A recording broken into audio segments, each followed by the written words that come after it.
ka-Chismis Trend! Welcome back to my YouTube channel. Masaya ang aktor na si Daniel Padilla sa kanyang bagong relasyon sa aktres na si Kyla Estrada. Hindi pa man kumpirmado sa mismong bibig ng dalawa ay makikita naman sa mga naglalabasang letrato nila sa social media na mukhang healthy ang kanilang relasyon. Sis what you get nga daw.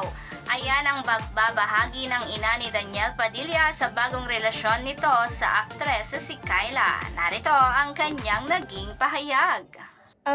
Sobrang saya ko para kay Daniel kasi hindi lahat makaka-recover dun sa pinagdaanan niya.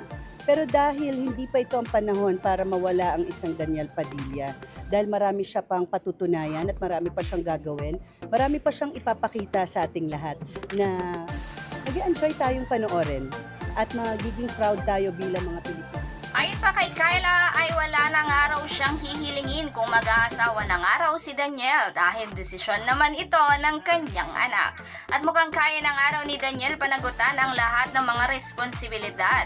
Kaya naman excited ang mga fans nila Kyla at Daniel kung dun na nga ba papunta ang kanilang relasyon.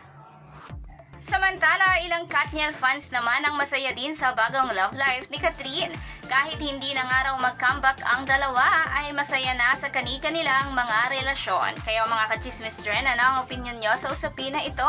Comment down below, and if you like this video, please subscribe my YouTube channel and click the notification bell para mas updated ka ka-Chismis Trend. Thank you for watching! Here's on Saturday.